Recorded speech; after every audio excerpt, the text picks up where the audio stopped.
Welcome back to our last session together for the Church-Based Marketplace Ministry class. And again, we're so glad that you've joined us, that you have stayed with us through all of these sessions. And our continued prayer is that this has helped you to deepen your faith and your relationship with your Creator, as well as your relationship to the restoration of this world.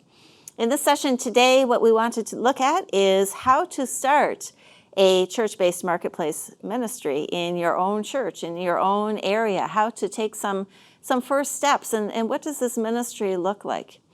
Some people call it a frontline ministry, some people call it a business ministry. It doesn't matter what you call it. If you want to call it a marketplace ministry, the goal is our hope and our prayer is that you are able to see a way forward to have a marketplace ministry or discipleship ministry for people in their workplace.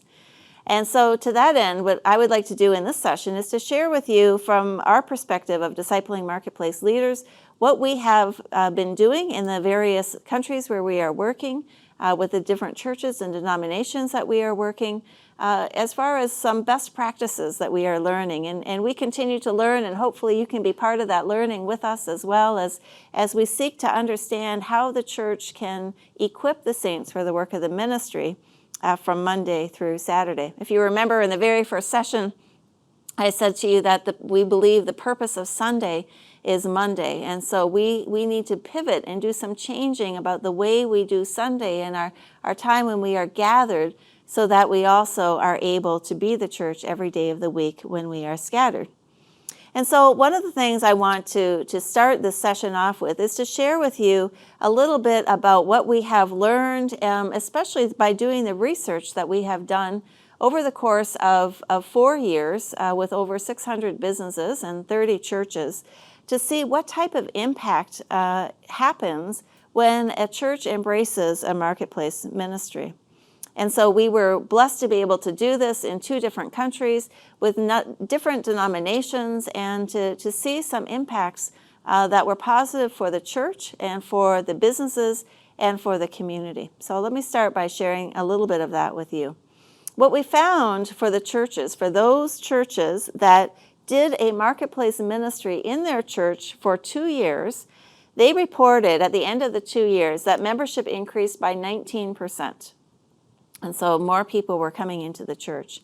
They saw that tithing increased overall by 35%, and so people were giving more to the church. We saw that the pastor's income increased by 50%, which was a great encouragement for pastors who often struggle to make ends meet as pastors. But this last one was one that was a bit of a surprise for us, and something that we have seen since the research that we did, and that was that the dependency on the pastor decreased by 75%. Now, what does that mean? Let me share a little bit with you what that means. We had a pastor in one of the churches where we were working, and he struggled with the amount that people were depending on him to do so many different things. He reported a story that he was called in the middle of the night, and it was one of his members, and this member said, "Pastor, my wife is having a baby. She's delivering tonight." And the pastor said, "Wow, that's great. God bless you. Let me pray for you." And the man interrupted him and said, "No, you don't understand. I don't have the money to get her to the hospital, and I don't have the money to pay in advance for them to deliver the baby."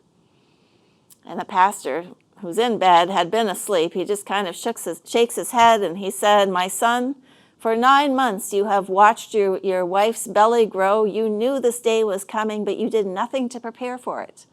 And that was a type of dependence that pastors were saying that they are feeling from members. Well, this pastor went through this ministry. He took his members through this ministry. They developed a team of trainers. They developed a business, a marketplace ministry. And what he has seen is the church triple in size, but also he has seen that the members are no longer looking to the pastor for everything. They are doing things on their own. They're taking initiative on ministries in the church and on doing their business, reaching other people in the marketplace and so on. And so that was a huge, what we believed was a huge blessing, that the dependency on the pastors began to decrease. Then we also looked at businesses, and we saw that when we looked at the businesses, profit increased by 62%. And that was a significant increase. The household income of business owners increased by 51%. And we saw 1 job created for every 2 jobs that were businesses that were trained. And so in one particular area over the course of 2 years, we saw 276 jobs created. And that's a win. That's a good thing for the business to grow, for jobs to be created, for the household income of business owners to go up 51% so that they have more capacity as well to do what God is calling for them to do to equip and support their family. The third impact that we saw was for communities. And in communities, we saw that the communities were reporting an increased giving to the poor was happening. There was increased volunteerism.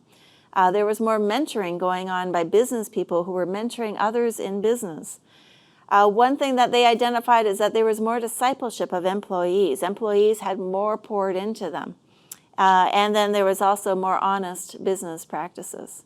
And so we have seen through our research, and you can see the full reports if you would like to go to our website to see that, but we have seen that this is good for the church, it's good for businesses, and it's good for the community. And so those are hopefully some things that can help encourage you as you think about how much time and energy it might take to start something new, that this is really something that can be a blessing in multiple areas. In your workbook, you will see a diagram that shows the different ways that we go about establishing this ministry. And it looks like it's a structure with 3 different pillars. And the base, the foundation of our structure is that we believe business is a mission and that business is a calling. And the level above that, the flooring, we would say, of this building, is a partnership between pulpit pastors and marketplace ministers. One of the things that we referred to in the first session is that many times we are doing, there are many organizations that are working directly with business people to help them do business to the glory of God. But they're doing it outside the church. And we believe that the church is the natural place for discipleship to happen, the natural place for us to bring our laments together and to bring our joys and celebrations together and to continue the discipleship process for how to do our work as an act of worship. And so we believe it's very important for pulpit pastors and marketplace ministers to work together. And then there are 3 main activities that we do as a ministry. The first is training, and I'll talk more about that in a minute. The second is mentoring, and the third is advocacy, and I'll cover all of those. But our goal, what we are leading towards, that you can see on that diagram, is that we're working towards job creation and poverty alleviation. And so we are working to see poverty alleviated by wealth being created and by jobs being created so that our business owners are doing better and their employees are also doing well also. And all of that leads eventually to a reclaimed and redeemed marketplace. And that is what we want to see. Jesus has already redeemed it, but he's waiting on us to reclaim it. He's not something that we are not bringing Jesus into the marketplace, but he is there already, and he is waiting for us to come and is beckoning for us to come. So let's go back to these 3 activities. The first activity that we do is training. And the training that we do, you'll see another diagram in your workbook that looks like it's a building or a house. And this describes the way we do our training. The foundation of the building, this is, by the way, the training that we do for business people. The foundation of our building is understanding that business is a mission. So that's the first class that we teach. It's some of the things that you've heard in this course as well, not as much in depth, but to really understand that business is a calling and that God is a God of business. We also look at a biblical worldview as compared to a cultural worldview. What is it in our culture and in our business that reflects the kingdom of God, and what reflects the culture that we are in, and where are there conflicts that we need to address? The third thing we look at is ethics. Every business faces ethical challenges, and it's not a matter of if, it's a matter of when. And so we need to talk about these things as Christians, and how do we deal with them, and what is the collective wisdom of how to be a Christ follower and doing business in areas where there are challenges. Then we also want to know what our mission is. If God is the owner of our business and we are the managers, what is his mission for our business, and what are the goals that we need to set up for the business? And again, we're looking at those 4 goals. We're looking at economic goals, environmental goals, social goals, and missional goals. All of those make up the foundation of our building, and we all know that the foundation is the most important part of the structure.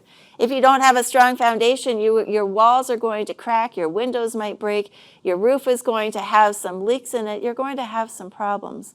And all of this foundation is helping us understand who we are in our business and in our workplace, and what will God require from us, and what can we do from His perspective.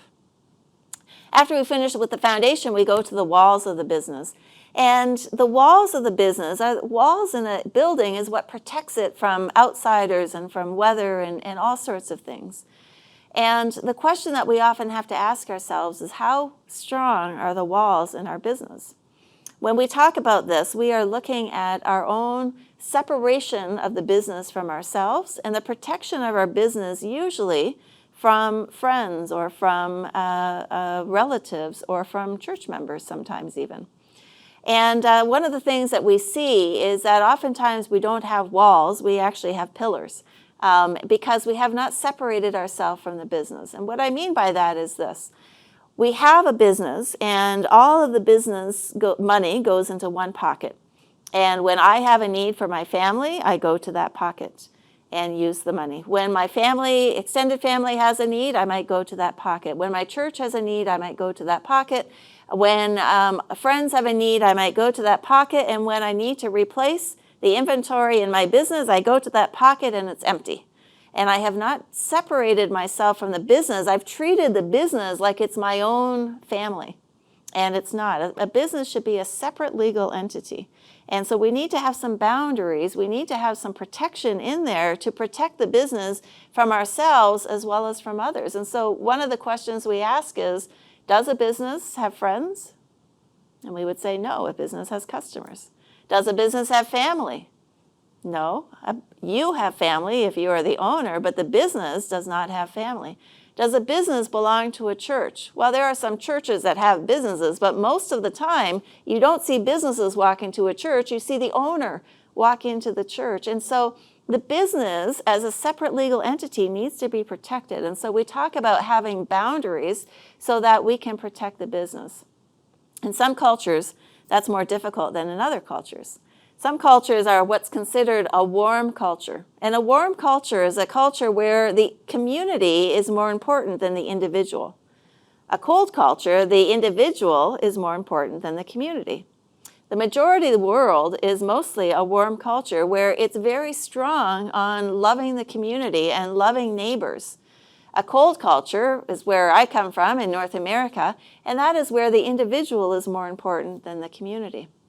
The challenge is that doing business in a warm culture is difficult because if the community is more important and the community has a need, you feel compelled to sometimes go into the business pocket in order to help meet that need. And so we talk through challenges and opportunities of what that looks like and how do we establish boundaries with love. And actually that's the title of that class, is we're looking at limits, obligations, values, and excellence. How do we have healthy boundaries with love where we love our neighbor, but we still protect the business so that it can continue to do what it needs to do?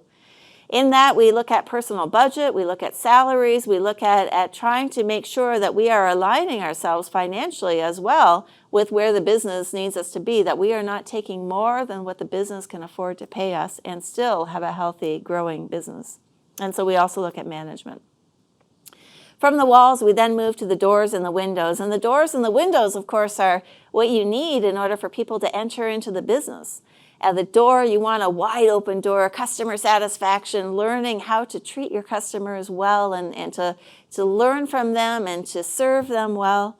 Your windows are how the customers come to see your business. And the windows are pricing, cost analysis, understanding what's good for your customer as well as what's good for you, as well as marketing. How can people know more about what you're doing because you are doing this with excellence and serving as God would have you serve so that people can flourish? And then we move to the roof of the business. And the roof of the business is bookkeeping. And I have seen around the world that people who do business often love the business that they do. They love the skill, the trade that they have been working on, but they don't necessarily love bookkeeping Because to be honest, if we loved bookkeeping, we often would become an accountant. So oftentimes we might become a tailor because we love tailoring, but then the business grows and it's small enough, I don't need to do bookkeeping. I know what's going on, and then it continues to grow, and very soon you start having spending leaks. You start to not be able to make decisions because you don't know really fully the finances of what's going on. When you don't have a roof, all sorts of things can enter, leave, rain can come in and spoil it. You're up against the wall trying to stay out of the sun. And so a roof is very important. In the classes that we teach, we try to teach different levels of bookkeeping. And in different types of roofs around the world, the most simple roof that you could have is a thatch roof. And so we teach a very simple cash journal. When you are ready for something a little bit more than that, we can go to the iron sheets. And for that, we're looking at doing income statements and balance sheets. And for some, we want the tiles, and you're ready in your business to move to a double entry bookkeeping. And so we're able to teach you at different levels, but that is very important for you to be able to know what level is right for you and what do you need in order to help grow your business. And so the question that you see on this picture in front of you is, which of these 4 areas is the strongest or the weakest, either for you if you're doing business, or for those members in your church or in your community? The foundation, the walls, the doors and the windows, or the roof? And it's good to have a discussion. So after the session, I hope you will discuss what is the strongest, what is the thing that we tend to do well in our area, and what is the area that we struggle on. And the news I have for you is that most business people struggle in all 4 areas in one way or another. Identifying that is a good thing, because suddenly we feel like, hey, we're all in this together. We all have some opportunities to teach as well as opportunities to learn. And when we come together, we can begin to do that. It's been discovered that training alone without capital investment can cause a business to increase their profit on average by 25%. Now, we told you earlier that in our own ministry, we've seen it to be higher than that, but this is a much larger study across other nations. If your business can increase profit by 25% by going through a course, not by taking a loan and having to pay it back with interest, certainly that would be a good investment for people who would want to grow their business. So we hope that you hear that and hear it with some joy as well. Once the training is done, it doesn't mean that you are perfected all these levels of different things in your business. And so we move to mentoring. And in mentoring now, we're doing one-on-one or in small groups, going deeper and really examining what you are doing regarding a specific need that you might have, whether it's marketing, strategic planning, or bookkeeping. Mentoring is where we begin to really peel back some of the layers and put into practice what we've been learning in the course. In the training, you will have homework assigned every week, and there will be things that you will be asked to do to help develop your business plan and really put into practice what you are learning. But mentoring will be that person who walks alongside you to help you to go about doing that. The last thing that we do is something that we call advocacy. If you think about training and mentoring, they are really to help your business get stronger. The last one that we do is advocacy, which is really looking at both the opportunities and threats that exist outside of your business. So I can have a strong and healthy business, but if the community and the environment is hostile to the business, how can I do that? How can I address that? And so that is what we call advocacy. And you'll see a picture in your booklet as well that looks like there's a bunch of fish at different levels, and then you have they are all, the smallest fish is looking at the bigger fish, which is about to eat them, which is about to be eaten by a bigger one yet. And then you see what looks like a large fish, which is actually made up of a number of small fish who have organized themselves to look like a big fish. And we call this a picture of advocacy because many of the businesses that we work with feel like they're small fish. And they feel like somebody's going to take them out at any point. There are just predators looking to take them out, and they feel like they're just on the cusp of survival. But when we can organize ourselves as business people, when we can come together, and especially as Christians, to say what are the opportunities that we have and what are the threats that we need to mitigate, How can we come together to protect each other and to serve each other and to be able to flourish as business people together? We are stronger and we are better together as a team than when we work by ourselves. We say that teamwork makes the dream work. And there are a number of different things that we do in advocacy in order to help us work together. And one of the best things that we do, we think, is appealing to our highest advocate, God. And so what we want to do is every year at the beginning of the year, we ask for every church to have a rededication service of our businesses, that every year we rededicate our workplaces to God. We also do work as worship retreats where different people will come in and they will teach about how they are doing their business as an act of worship, and sharing those stories is great, and celebrating that, especially on Labor Day, seems an appropriate time to do that. We also do prayer walks where we are reclaiming our streets for God. We walk through our city streets, the same streets we travel every day, but when we do it quietly praying in teams of two, we find that God reveals different things of how we can see the marketplace for Him, how He can be revealed in those places, and how we can be an advocate for God in those places. We also encourage business conferences or trade fairs, or business visits for other places. We encourage people to get involved in savings and loan groups, and some of you might call them merry-go-rounds, or you might call them self-help groups or community-based organizations. But organizations, cooperatives that you can come together and you can share best practices in your industry, regardless of what type of work you are doing. But we can also learn to save together and loan together so that we can build our community from within and not have to look from without in order to do that. So that's kind of a summary of some of the things that we do, and we'd love to hear about what you end up doing and how you begin to implement this. But now I want to talk a little bit further about, as you implement this, what are some of the options available to you in order to make this practical, in order to make this happen. We have a number of different resources and book series that can be made available to you. Clearly, this class is an option for that, as well as future classes that we have in the basic business training. But you may be wondering about how to start after you leave the class today. And in your book, you will see a flow chart of how you can make that work. At the top of the flow chart, we have community entry, and that is some of the one-on-one visits that you might need to do from here to talk to people about what you've learned.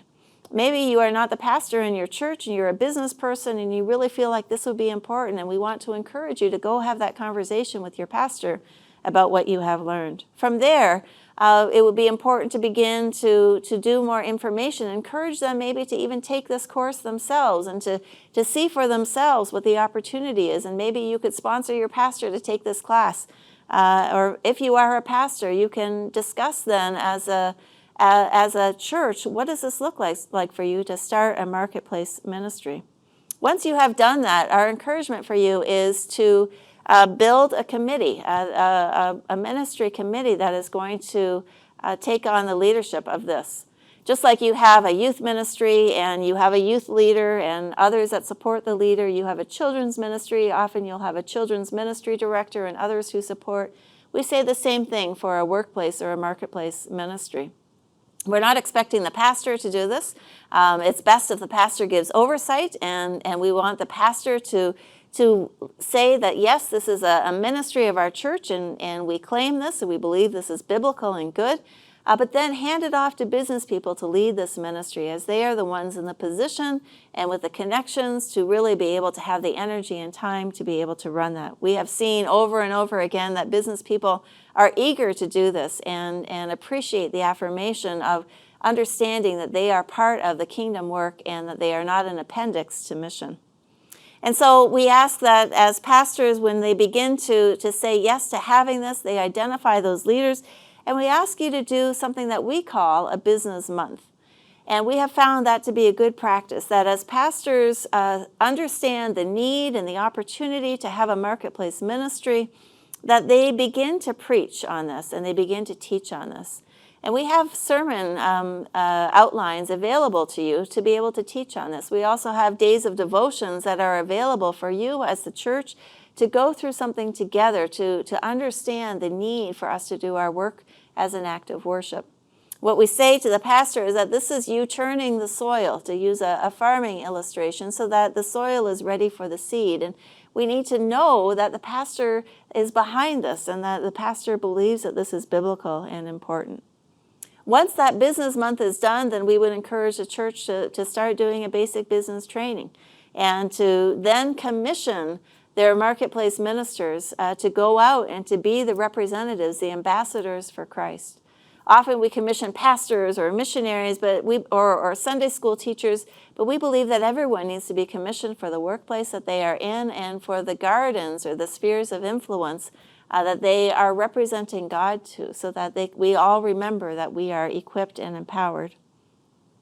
From there, then, we would want to see a church move to mentoring and advocacy and learn how to go to those deeper levels. And finally, to have trainers yourself within your church that can continue to invite people into your church.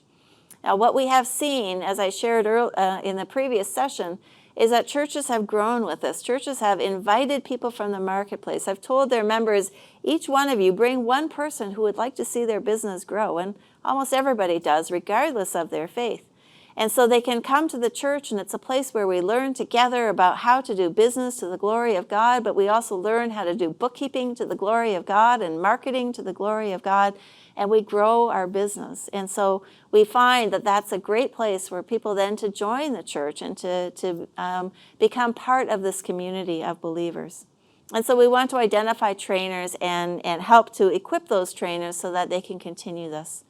And then, of course, we say that this is discipling marketplace leaders. Discipleship means we need ongoing support and resources to continue to do Bible studies together and to learn and share together.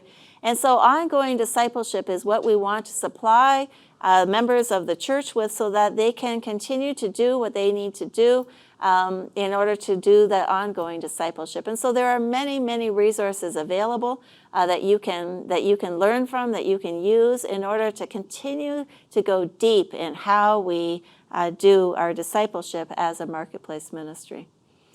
I'm sure that that's kind of a short overview and lots of details and information, and you will have a website and places that you can reference in your handbooks if you want for more information on that. But our goal and our hope and our desire is that you feel affirmed in whatever work that you are doing, that you feel that God has a call for us to do our work as an act of worship, and that you as a local church can see the potential of reaching the marketplace for Christ by every person being equipped. And I want to leave you with a quote by a Scottish theologian who was a missionary in South Africa. And he said this: "I simply argue that the cross be raised again at the center of the marketplace as well as on the steeple of the church. Jesus was not crucified in a cathedral between two candles, but on a cross between two thieves, on a town garbage heap, on a crossroads so cosmopolitan that they had to write his title in Hebrew and in Latin and in Greek, or shall we say in English, in Bantu, and in Afrikaans, at the kind of place where cynics talk smut, the thieves curse, and soldiers gamble, because that is where he died, and that is what he died about, and that is where Christians should be, and what Christians should be about." So we thank you so much for your kind attention on this course, and we look forward to what God is going to be doing in your life. And let me close us with prayer. Father, thank you so much for each person listening. You know them, Father. You know how you have created them in your image with gifts and capacity to bring answers to a world that is hurting, to a creation that is groaning.